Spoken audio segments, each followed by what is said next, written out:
Hola, ¿cómo están? Gracias por estar en este programa. Bueno, realmente este es nuestro último programa del mes de septiembre de un nuevo comienzo. Es un nuevo comienzo que pues hemos iniciado después de este bicentenario y que todo este mes de septiembre hemos tenido una serie de temas muy interesantes, muy importantes y que tienen que ver con nuestra historia, ¿no? Una historia pues científica, viendo el pasado para poder entender el presente y saber hacia dónde vamos al futuro. Y ese es uno de tantos objetivos que se pretende para este mes de septiembre y que ustedes puedan conocer un poco más de esta misma historia. El tema que hoy vamos a desarrollar es un tema que pues tiene que ver con un personaje que pues, trascendió no solo en la historia de Honduras, sino también en la historia de Centroamérica y en la historia de América. Me refiero a las memorias y escritos de Francisco Morazán, memorias y escritos de Francisco Morazán.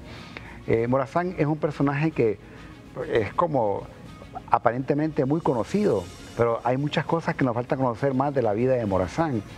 Probablemente conocemos lo superficial, pero hay nuevas investigaciones históricas, hay nuevos datos que nos ayudan a entender mejor a Morazán, pero también vamos a recordar algunos datos importantes de Morazán. Por ejemplo, algo muy importante es en principio el nombre de Morazán, el nombre completo de Morazán, porque todos decimos Francisco Morazán. Recordemos que pues en aquella época siempre se acostumbraba a poner el segundo nombre y el primer apellido, así como el caso de Dionisio de Herrera, que era José Dionisio de Herrera, y todos estos personajes que pues trascienden en la historia de Centroamérica. El nombre completo de Francisco Morazán era José Francisco Morazán Quesada, que él siempre se firmaba, incluso en los documentos históricos, como Francisco Morazán, ¿no? Y era, repito, un estilo para ese entonces. Entonces vamos a ver esas memorias, esos escritos de Morazán que conocemos poco o casi nada. Entonces vamos a iniciar un poco siguiendo la secuencia de este personaje, de dónde proviene, lugares, algunas esculturas, vamos a ir viendo que probablemente nunca las hemos visto o no sabemos que existen en relación a Francisco Morazán. Bueno, comencemos con esta que están observando en su pantalla. Me refiero al busto de Morazán. ¿Dónde es este lugar? Pues es Texigua. ¿Qué tiene que ver Texigua en este? ¿Por qué ponen a Morazán en Texigua? Recordemos que la guardia personal de Francisco Morazán en su mayoría eran indios de Texigua, bueno, también de Lubarén, de Las Ventas, de toda esa zona, que lo acompañaron en casi toda su faena, en toda su historia bélica que tuvo en Centroamérica. Y algo también interesante, que Morazán tenía un hermano que era sacerdote, me refiero a Benito, era Benito Morazán. Y él pues estaba a cargo también de esta iglesia y ahí vemos que Morazán, cuando viene sobre todo de Nicaragua, él conocía muchos caminos, muchos atajos de cómo llegar a estos lugares, porque en el camino pues Morazán tenía, por así decirlo, muchos vigías que le decían quién lo estaba esperando, y porque había muchos atentados para esa época. Entonces esta escultura que ven aquí se encuentra actualmente en el pueblo de Texigua, que es en el sur de Honduras, un pueblo muy interesante. Vemos en la siguiente imagen, por ejemplo, la iglesia de Texigua, que es una iglesia muy peculiar, un tanto diferente al resto de nuestras iglesias. Incluso ahí aparecen algunos elementos que tienen que ver con lo que se conoce como arte rupestre, ¿no? Algunos elementos rupestres, el tipo de piedra es diferente, la contextura. Es una iglesia muy especial que pues gran parte o en principio era Benito Morazán el párroco de esta iglesia, donde también hubieron otros sacerdotes, pero que él estuvo en esta zona. Entonces, repito, es una iglesia que se sale de la normalidad, de los estilos, pero que va a ser muy particular también, sobre todo en zonas indígenas, porque en zonas indígenas muchas iglesias, muchos rituales, incluso el ritual de la misa, el ritual católico en la misa, era diferente en las zonas indígenas que en zonas donde habían criollos o peninsulares. Recordemos que se da lo que se conoce como un sincretismo religioso, donde hay elementos indígenas y también elementos de la religión católica. Entonces, en ese sentido, pues, las iglesias, sobre todo de zonas indígenas, van a ser un tanto un tanto diferente. Pero bueno, hablemos un poco acerca de la vida de Morazán. ¿Quién era este personaje, verdad? Y aparte de eso, su familia, ¿no? Como tal, su madre, sus hermanos y sus padres. Pues Morazán, el padre de Morazán era Eusebio Morazán, lo vemos aquí, y también su mamá era Guadalupe Quesada. Ahí vemos la imagen de la madre de Morazán. Si tratamos de profundizar un poco en la imagen, van a ver ustedes algunos elementos, unas características físicas, sobre todo de la cara de Francisco Morazán y su madre. Se dice que era doña Guadalupe Quesada, una mujer muy, pero muy emprendedora, pero también una mujer que imponía mucha autoridad, ¿no? Pues Morazán tenía 3 hermanos, era Marcelina, era Cesaria y Benito. Algo interesante, pues Marcelina era monja, era religiosa, Benito era sacerdote. Entonces aquí empezamos a ver la fusión o la unión de Morazán, porque se decía que Morazán, algunos lo consideraban un hereje, ¿verdad? Pero es interesante, Morazán fue bautizado en la iglesia catedral de Tegucigalpa. Uno de sus mejores amigos fue un sacerdote, el padre Márquez. Su hermano era sacerdote, su hermana era monja. Realmente era una persona se casó por la iglesia católica, se bautizó por la iglesia católica. Entonces aquí vemos toda esta relación de Morazán que pues más adelante va a tener una serie de problemas en relación a los cambios que hace en la Centroamérica de aquel entonces, ¿no? Como tal. Entonces es importante hacer notar a cómo Morazán se va insertando en la sociedad capitalina. Él recibió educación privada porque en esa época no había escuela. Bueno, algo interesante, si vemos, creo que en la siguiente imagen aparece, donde podemos observar aquí, donde Morazán recibió sus primeras letras. Era una especie de escuela que lastimosamente duró muy poco tiempo, porque eran pocos los que asistían, la gente del pueblo no asistía a la escuela. Pues Morazán asiste a esta escuela y hay un fraile que es el que lo ayuda a formarse, ¿no? Sobre todo en la aritmética, en la geometría, en el idioma español. Y esto pues era el lugar donde iban muchos niños de su época, 12, 13 años, iban a formarse. Aquí tenemos lo que es actualmente el cuartel San Francisco, que realmente el nombre original es el convento de San Diego, que al lado está la iglesia de San Francisco, que es la iglesia más antigua de Tegucigalpa, la primera iglesia fundada en Tegucigalpa por los religiosos franciscanos. Y también ese lugar es emblemático en la historia de la educación nuestra. ¿Por qué? Porque allí comenzó por primera vez la Universidad Nacional Autónoma de Honduras en el año de 1847. Entonces es un lugar muy importante que tiene que ver mucho con la historia de la educación, tanto de Morazán también como a nivel superior. Vamos a la siguiente imagen que podemos observar ahí, la esposa de Morazán. La esposa de Morazán nació, saben que nació el mismo año que nació Morazán, en 1792. Nada más que ella nació el 20 de octubre. El nombre de ella era un tanto largo, ¿verdad? Como ustedes lo pueden ver ahí, era María Josefa Francisca Úrsula de la Santísima Trinidad Lastiri Lozano. Bueno, y era viuda de Travieso, o viuda de Morazán. Cuando ella se casa con Morazán, pues ella ya tenía hijos, y Morazán se encarga de educarlos y de crearlos, ¿no? Y luego después con doña María Josefa, que era considerada una de las mujeres más bellas de Honduras. Recuerden que ella fue pues primera dama de la nación durante varias épocas en las que Morazán fue presidente, jefe de Estado de El Salvador, jefe de Estado de Costa Rica y también presidente de todo lo que fue la República Federal de Centroamérica, ¿no? Es doña María Josefa, que lo acompañó en toda su faena. Cuando Morazán se casa, Morazán se casó a la edad de 33 años, ¿no? Igual que ella, pero que podemos observar que ella sí lo fue acompañando incluso hasta los últimos días, ¿no? Bien, con doña María Josefa, pues Morazán tuvo una hija que se le consideraba pues también una de las mujeres más bellas de Honduras, así como doña María Josefa de Centroamérica. Me refiero a Adela Morazán Lastiri, lo vemos en la siguiente imagen, donde pues a él se le conocía como el nombre como Adelita, ¿no?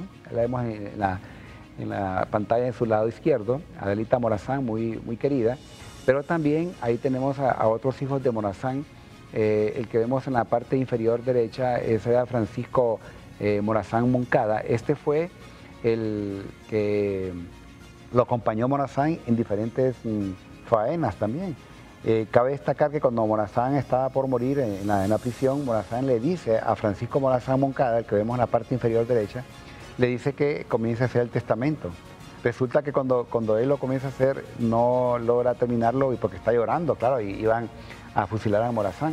Entonces viene Morazán y agarra el testamento y él lo continúa escribiendo, ¿no? Y esto pues cabe destacar que Morazán, aún dándose cuenta que estaba por morir, tuvo el valor de hacer este documento, que este es parte, como vamos a decirlo así, que de esos escritos que Morazán hace ya casi por morir, ¿no? Y sí tuvo Morazán más hijos, pues algunos no tenían el apellido de Morazán porque no, su esposa no lo decía, no que se casaban y le ponían el apellido de sus otros esposos. Bien, entonces con esto podemos decir que Morazán es una persona común y corriente, ¿no? Como cualquier persona como nosotros, ¿no? Con sus defectos, con sus errores, con sus aciertos. Creo que una de las cosas importantes de Morazán es ver qué lo puso a él en la historia misma, ¿no? Bueno, miremos entonces los primeros 29 años de Morazán, que fueron muy importantes. Viendo en la siguiente imagen, cuáles fueron estos siguientes puestos que Morazán ocupó, por ejemplo, ¿no? Morazán fue escribano de León Vázquez en Tegucigalpa. ¿Quién era León Vázquez? Era un abogado que pues Morazán ahí aprendió a la redacción. Por eso uno dice, si Morazán nunca fue a una universidad, ¿cómo era que redactaba y escribía también? Pues esas artes de la escritura y la redacción lo aprendió con el abogado León Vázquez. Pero para 1820 Morazán fue asistente del alcalde de Tegucigalpa, en esa época era Narciso Mayol. En honor a él se le puso al puente, el Puente Mayol. Algo interesante, que para 1821 Morazán es electo teniente de las milicias populares. Entonces uno se pregunta, Morazán nunca fue tampoco a una escuela militar, pero tenía formación militar. Y es que para 1821, cuando llegan los pliegos de independencia a Tegucigalpa, Tegucigalpa estaba de acuerdo con la independencia, pero no con la anexión de Centroamérica a México. En cambio, Comayagua estaba de acuerdo con la independencia, pero anexándose a México. Entonces vemos aquí ya los primeros momentos de Morazán. Entonces la gente siempre pregunta, ¿qué tiene que ver Morazán con la independencia? Tiene que ver, porque cuando llegan los pliegos de la independencia a Tegucigalpa, el 28 de septiembre de 1821, Morazán laboraba como asistente del alcalde de Tegucigalpa en esa época, Narciso Mayol, que fue el último alcalde colonial que tuvimos en Tegucigalpa, que se hizo la obra del famoso Puente Mayol, que esa es la última obra colonial aquí en Tegucigalpa, ¿no? Entonces Morazán no estaba de acuerdo con la anexión de Centroamérica a México, y esto pues hay que destacarlo porque él empieza realmente a darle mayor importancia a lo que es la independencia en Centroamérica. Bien, continuamos entonces en ese periodo, Morazán para 1821 al 42. ¿Por qué 1821? Bueno, fue la independencia. ¿Por qué el 42, 1842? Porque fue el año en que Morazán muere. Entonces, vamos aquí a hablar un poco de esos escritos, de esas memorias importantes que Morazán hizo en ese tiempo prudencial. Por ejemplo, una vez después de la independencia, para 1822, que fue cuando Centroamérica se anexa a México, ya Morazán aparece como el primer defensor de Tegucigalpa, ¿no? Y fue nombrado síndico en la alcaldía de Tegucigalpa. Vean ustedes cómo va ascendiendo poco a poco. Y dos años después se decretan las famosas Provincias Unidas de Centroamérica, que ese ya es lo que después se convierte en la República Federal de Centroamérica, ¿no? Cuando hablamos de que a él se nombra un síndico, realmente nos estamos refiriendo son como los asistentes del alcalde, ¿no? Los que están alrededor del alcalde, que hoy día tiene otra connotación, otro nombre, pero que son los que están apoyando al alcalde. Entonces vemos que ya él se va aproximando a toda esa todo ese desarrollo político que se va formando. Y algo importante es de hacer notar que él se empieza a formar en Tegucigalpa, o sea que Tegucigalpa va a ser el lugar donde Morazán se forma a nivel de educación, a nivel político, y algo interesante es darnos cuenta que Francisco Morazán pues, es una persona autodidacta, es una persona que se va formando por sí solo. Y vamos a hablarlo en el siguiente bloque, hablando acerca de Morazán y cómo él se va autoformando y cómo va llegando hacia esa historia política de Centroamérica. Ustedes no nos cambien, que ya regresamos siempre en este nuevo comienzo.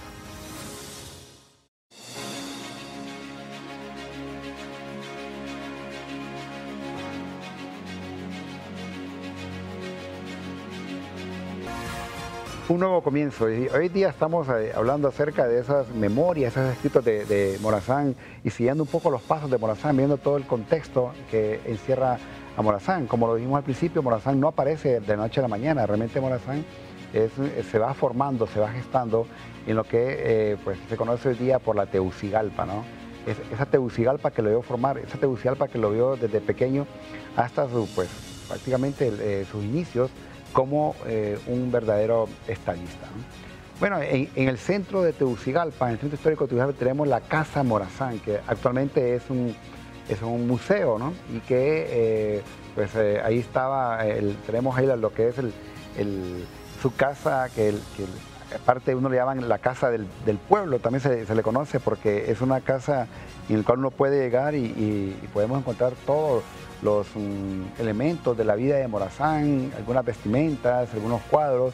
Es toda una casa con mucha ilustración que nos puede guiar. Pero bueno, es aquí en el centro del corazón de Tegucigalpa donde vivía Francisco Morazán en aquel entonces. En el interior de la casa podemos ver que Morazán pues tenía una serie o trajo, mejor dicho, a Honduras lo que es la imprenta. En Honduras no había imprenta.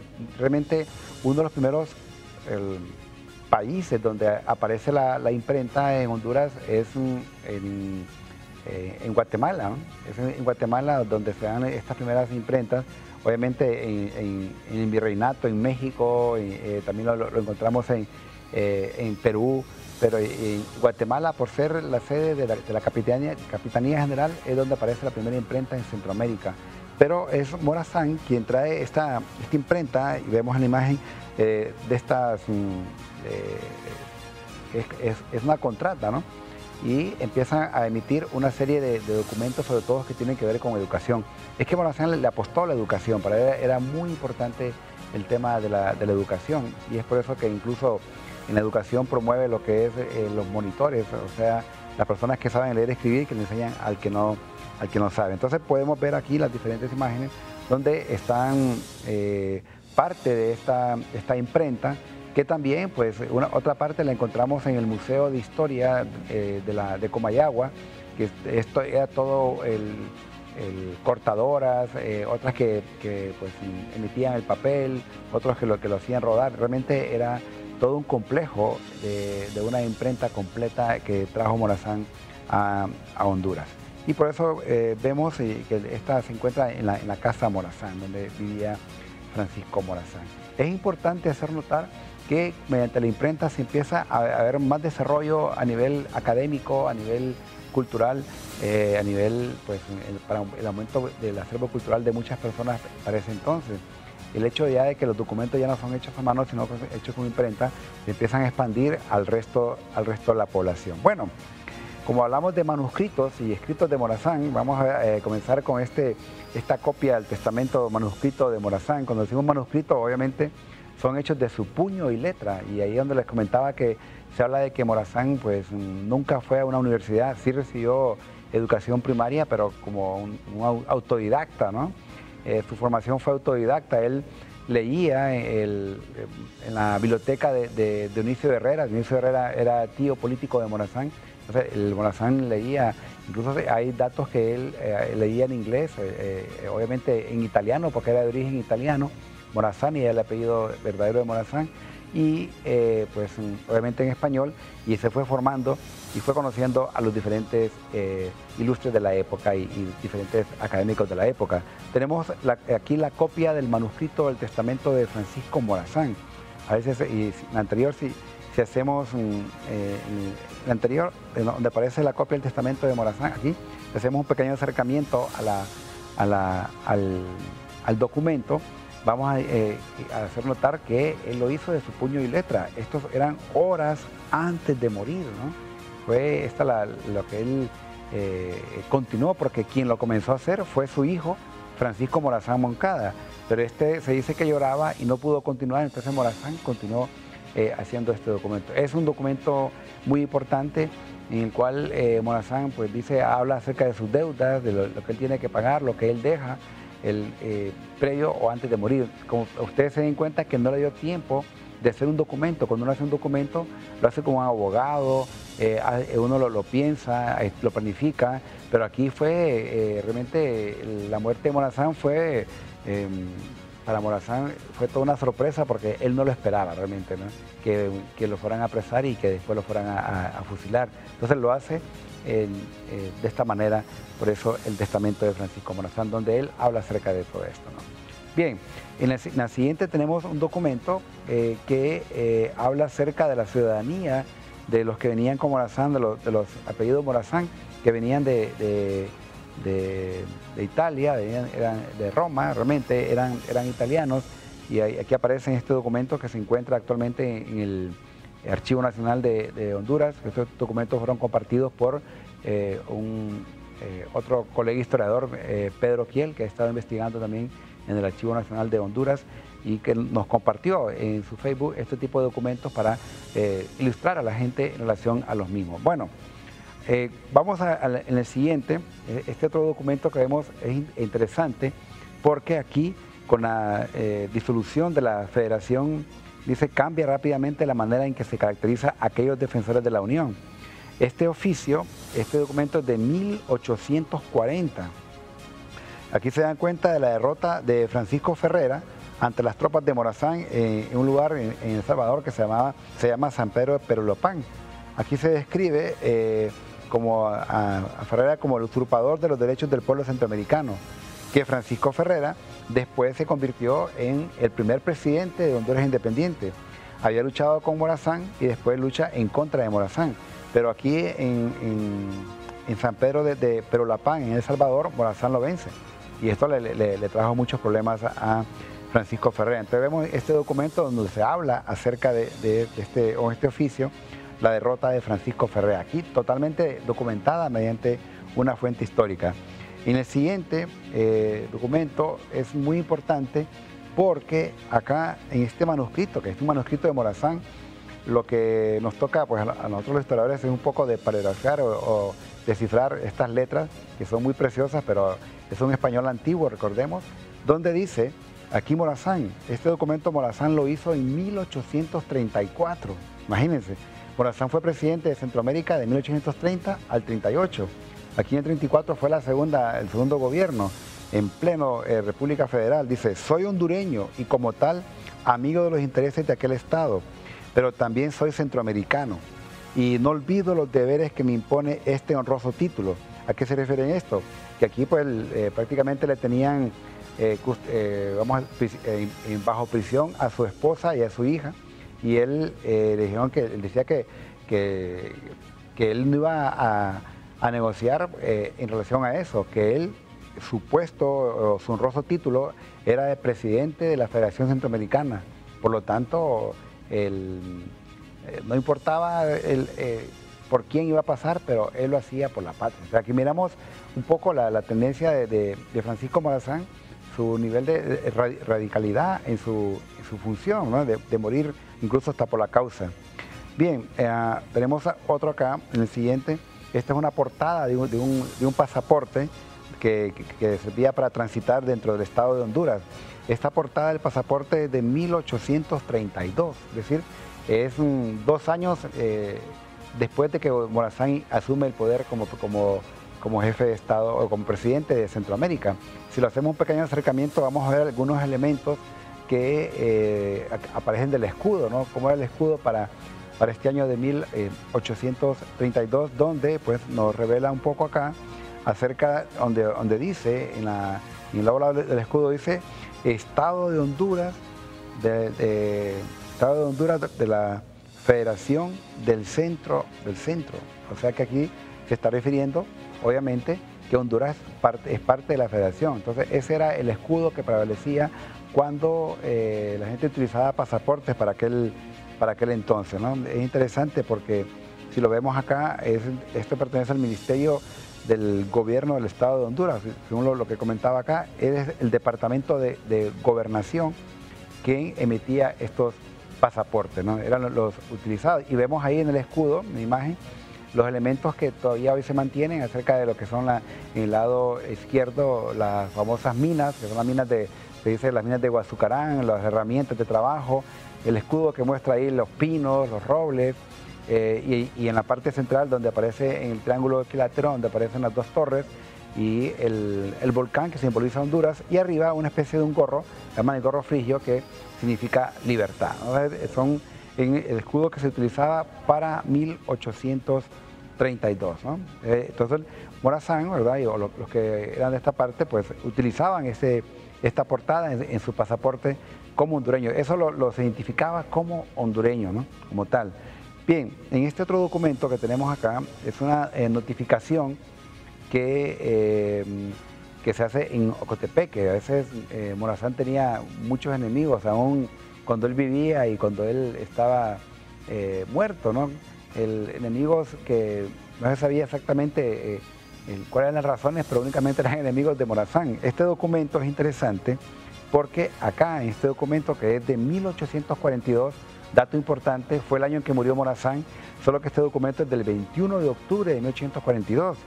Y acá notifican en Ocotepeque, miren lo que dice, que ha llegado desde Costa Rica la noticia de haber desaparecido para siempre al tirano de Centroamérica, o sea que era Francisco Morazán. Este documento es del 21 de octubre de 1842.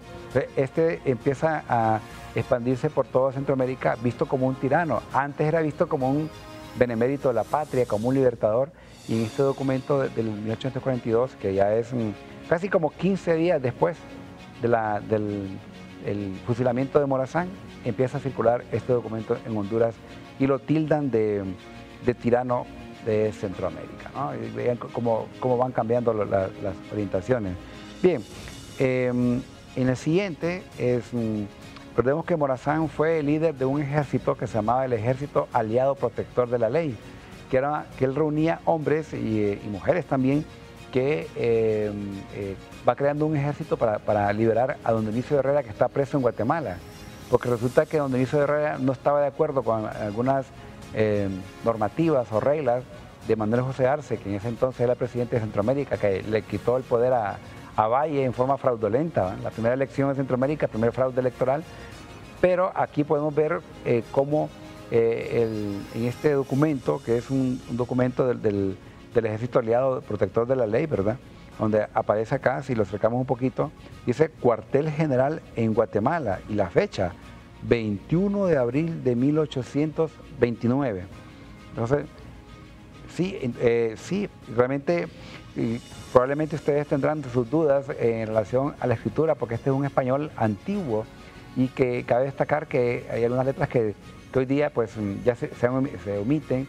En aquella época era el español antiguo, justamente como se escribía para aquel entonces. Igual el idioma español va cambiando, va evolucionando diferentes reglas. Y acá algo interesante, si ustedes lo notan, dice República Federal de Centroamérica, que era el Ejército Aliado Protector de la Ley. Ahora, observemos más de cerca el escudo, aparecen en el escudo, como ya no es de Honduras este escudo, sino que es de Centroamérica, aparecen los 5 volcanes. Estos 5 volcanes que ustedes observan ahí representan a los 5 países de Centroamérica y la República Federal de Centroamérica. Y en la parte superior, pues el famoso, una especie de un gorro que se llama el gorro frigio, que representa la libertad. O sea, todos los elementos decorativos tienen que ver con los ideales también de Francisco Morazán. Y en la lectura nos dice ahí, o nos habla de Nicolás Rull, dice coronel inspector de artillería de la Federación Centroamericana y jefe de Estado, del Estado Mayor General de los Ejércitos Aliados Protectores de la Ley, porque este ejército era visto como la resistencia en aquella época, porque había también el ejército federal y el ejército aliado protector de la ley es el que Morazán organiza para desplazar a los que estaban en el poder que llegaron en forma fraudulenta. Es interesante porque hay un documento con una hoja membretada que aparece el nombre de este ejército aliado protector de la ley. Ahora, la pregunta es aquí, ¿quién era Nicolás Roule? Nicolás Roule era de origen francés. ¿Y cómo aparece él ahí? Como un francés es el que dirige el Estado Mayor y es un inspector de la artillería de la Federación de Centroamérica. Nicolás Roule había luchado en las fuerzas de Napoleón Bonaparte. Entonces viene y se incorpora a las fuerzas de Morazán. Morazán estaba rodeado de coroneles, de capitanes, de brigadieres, gente que sabía de armas, eran académicos en las armas. Y ahí vemos, por eso como Morazán se vuelve un estratega militar realmente, ¿no? Y conoce mucho del tema militar, aunque Morazán más era más estadista, administrativo, que como un militar. Entonces, Nicolás Roule se une a las fuerzas de Francisco Morazán para iniciar este proyecto con este ejército aliado protector de la ley. Entonces, él admiraba mucho a Morazán y Nicolás Roule, repito, había luchado con las fuerzas de Napoleón Bonaparte. Aquí tenemos otro documento donde aparecen los miembros del ayuntamiento de Tegucigalpa con unas muestras de aprecio abajo de su firma, ¿va? Y si lo acercamos un poquito más, van a ver ahí que dice Dionisio de Herrera, en el lado inferior derecho, ¿no? Donde aparece la firma de don Dionisio de Herrera, que era, pues recordemos que era jefe de Estado de Honduras, primer jefe de Estado de Honduras. Y yo sé que probablemente ustedes estarán preguntando por qué tiene esas líneas, que si alguien la manchó. No, antiguamente la gente escribía y si se equivocaba o no quería esa idea, simplemente lo rayaba. Nosotros hoy día la borramos, ¿verdad? Pero en aquella época, entonces vamos a encontrar muchos documentos, incluso la Universidad Nacional Autónoma de Honduras tiene 7 cartas de Valle y usted las va a ver del puño y letra de Valle y algunas están con ese tipo de rayas, ¿no? Y uno dice, no, pero ¿por qué hicieron esto? Era parte de la escritura desde aquel entonces, ¿no? Pues Dionisio Herrera, hay una frase aquí que ustedes ven que está rayada. Si lo ven, tal vez lo acercamos un poquito más en la parte inferior derecha. Entonces, ¿qué dice ahí? Y está rayado, dice, le sacaron los sesos de la calavera. ¿Se imaginan? Porque son cosas que de repente alguien la escribió, pero después se arrepintió y la borró. Entonces se iban borrando ese tipo de cosas, ¿no? Algo fuera de lo normal que encontramos en este documento, que se encuentra actualmente en el Archivo Nacional de Honduras. Incluso es un documento de 1821, ¿no? O sea, cuando fue la independencia de Centroamérica, ¿no? Luego se podemos observar mejor. Bueno, miramos en la siguiente, uno siempre dice, bueno, ¿cómo escribía Morazán? ¿Cuál era su firma? Porque resulta que Morazán tenía diferentes firmas. Vemos acá en este documento donde aparece un fragmento de una carta de Morazán y donde dice amigo, abajo dice Francisco Morazán. Noten que no pone Francisco total, sino como la F y Morazán. Algunas veces vamos a encontrar que sí escribe él Francisco Morazán y vamos a verlo más adelante. Tal vez podemos poner los dos documentos donde aparece ahí un poco algo relacionado con Morazán. Si ven en este documento, ¿verdad?, que también aparece por ahí la firma de Morazán, si ven un pequeño acercamiento por ahí para poder entender, y también de Dionisio de Herrera. Entonces son fuentes históricas que nos ayudan a entender mejor lo que estaba pasando en la parte de arriba, ¿sí? Que podemos ver en la parte de arriba un poco, que nos hablan acerca de todos esos datos históricos que ellos pues los escribieron, no es que se inventaron, sino que los historiadores nos basamos en lo que son las fuentes históricas, ¿no? como un escrito hecho del puño y letra de estos personajes, ¿no? Bien, ahora vamos a ver el siguiente documento para que tengamos una idea un poco de cómo ellos lo van redactando y cómo lo van pues documentando, por valga la redundancia de palabras, de la época en la cual pues se está dando. Había poco tiempo también para escribir tanto, porque vemos que hay una serie de guerras importantes, guerras internas. Gran parte del gobierno de Morazán se la pasó de guerra en guerra, ¿no? Y lastimosamente eso afectó no solo al gobierno de Morazán, también afectó a toda Centroamérica, afectó al desarrollo de todos los países como tal. Bueno, ahora vamos a seguir hablando acerca de estas memorias y estos escritos de Francisco Morazán que pues nos cuentan su historia. Ustedes no nos cambien, ya regresamos en este nuevo comienzo.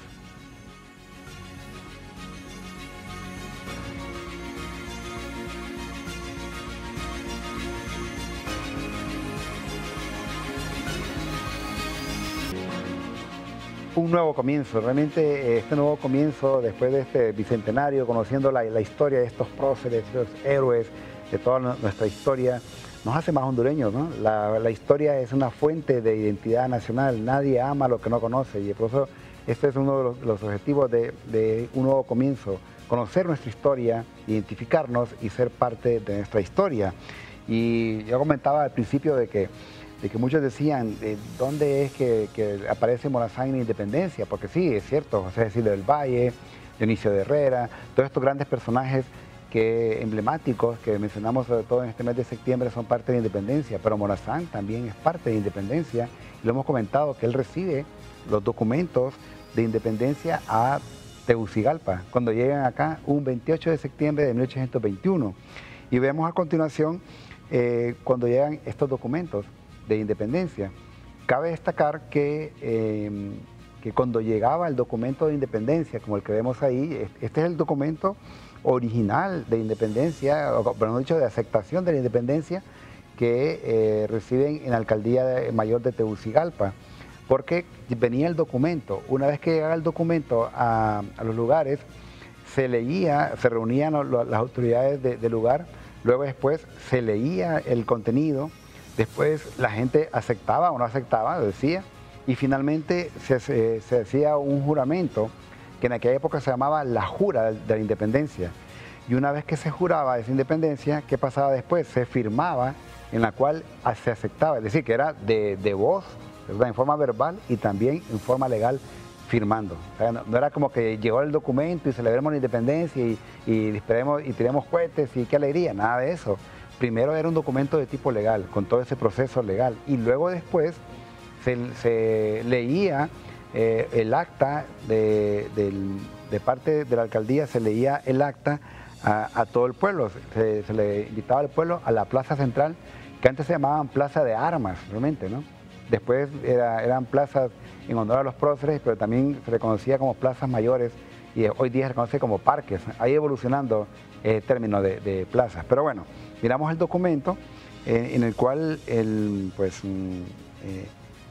se acepta la independencia, y en el siguiente documento van a ver ustedes las diferentes firmas que aparecen por ahí, donde todo eso que ven ahí son los que sí eran las autoridades que aceptaron la independencia en Tegucigalpa, pero sin anexarnos a México.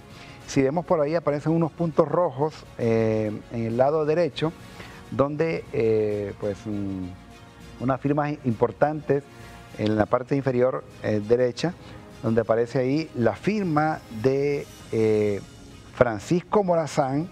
Si podemos más o menos verla en el primer punto, noten ustedes que ahí aparece donde dice Fran C.O., o sea, Francisco Morazán.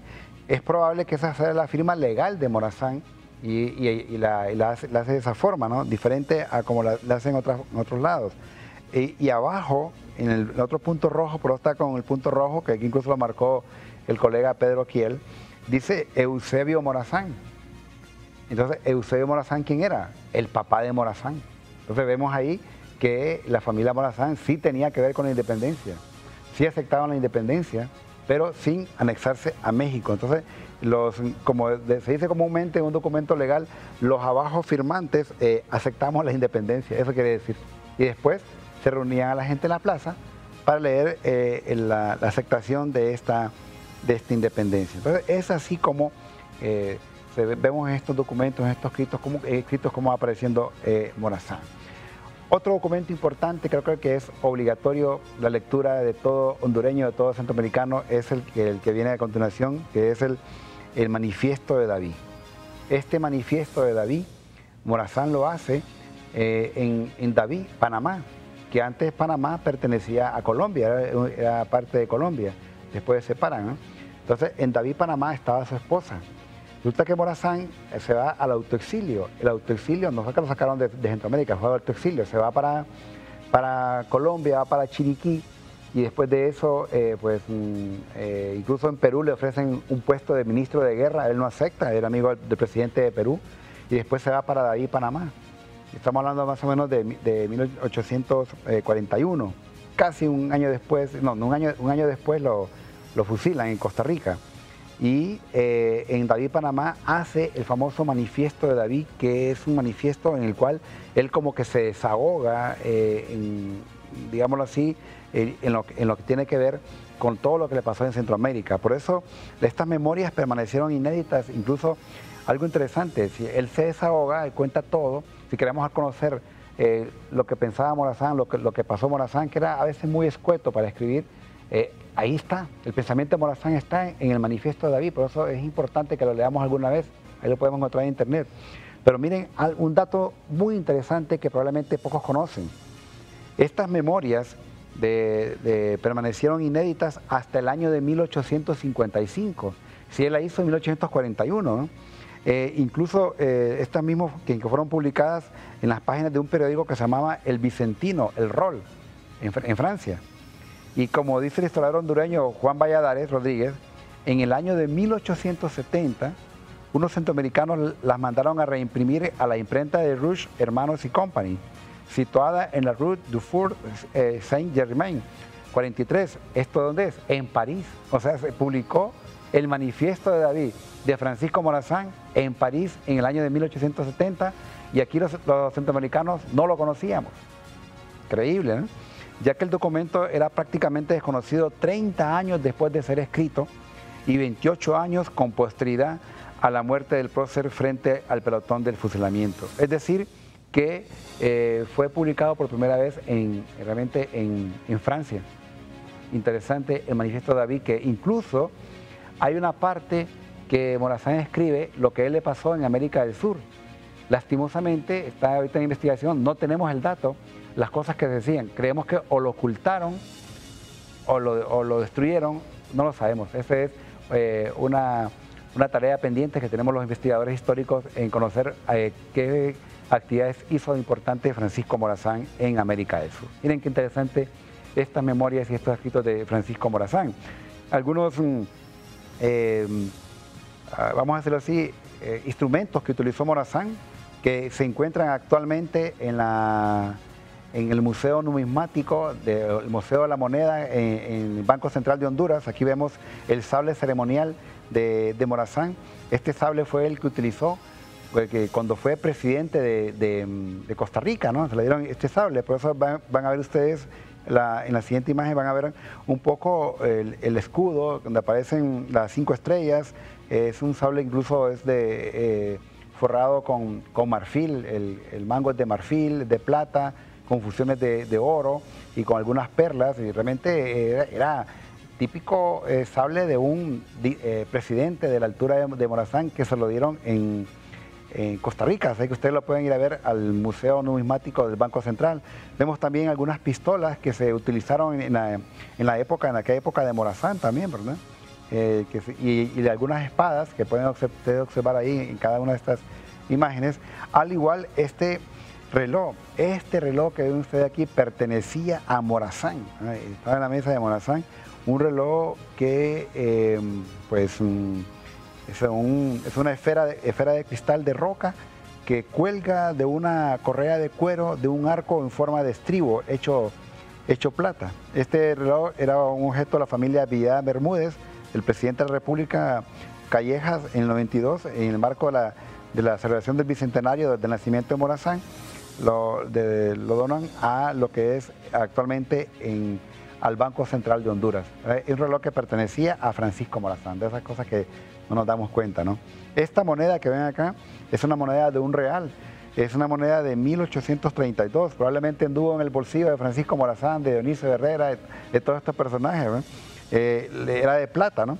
Y algo interesante, la casa acuñadora fue en Tegucigalpa. Nos dimos el lujo de tener monedas de plata y tener una casa acuñadora en Tegucigalpa, que fue la explotación muy importante a nivel de plata. Un real hecha en el año de 1832, que era el tiempo en el cual Morazán fue presidente de Centroamérica. En esta imagen que vemos es Morazán cuando ya tenía 50 años. Morazán, cuando muere fusilado, tenía 50 años. Esta imagen la tenía pues, el hijo de Morazán, y que también una duquesa por ahí en Nicaragua, que se cree que es la imagen más parecida a Morazán en sus últimos días. Una persona ya de 50 años, con muchas guerras, muchos problemas, y que al final pues, se considera la más cercana a lo que era Morazán en aquel entonces. Y así pues tenemos algunos lugares emblemáticos en Honduras, como donde fue la batalla de la Trinidad, ¿verdad? Que pues ahí tuvo la gran batalla de Morazán. Cuando también Morazán llega a Costa Rica, recordemos que llega a Costa Rica el 11 de abril de 1842, noten bien la fecha, abril del 42, lo fusilan el 15 de septiembre de 1842, y vemos también que Morazán fue en Costa Rica confirmado en su cargo como jefe de Estado, y incluso se le llamó Benemérito de la Patria y Libertador de Costa Rica, imagínense. Hasta el día de hoy ningún dueño ha sido nombrado Benemérito de la Patria y Libertador de Costa Rica. Intentó desde Costa Rica reorganizar la República Federal, y Nicaragua, pues en esa época, declara a Guanacaste como parte de su territorio. Bueno, y finalmente el lugar donde Morazán muere el 15 de septiembre de 1842 en San José, Costa Rica, que en la actualidad pues no encontramos el lugar muy específico, ¿verdad? Que lo último que dice Morazán: soltarme no he de huir, ni me falta valor para morir, ¿no? Entonces, bueno, hemos tenido la historia de Morazán, podemos hacer todo un mes de programas acerca de Morazán. Pues de mi parte, muy agradecido por habernos visto todos estos viernes a las 5 de la tarde en este nuevo comienzo, aquí en Suyapa TV, pues tratando de fomentar estos valores y conociendo nuestra historia. Soy Arnulfo Ramírez de la Costa. Muchas gracias y que la pasen muy bien. Hasta pronto.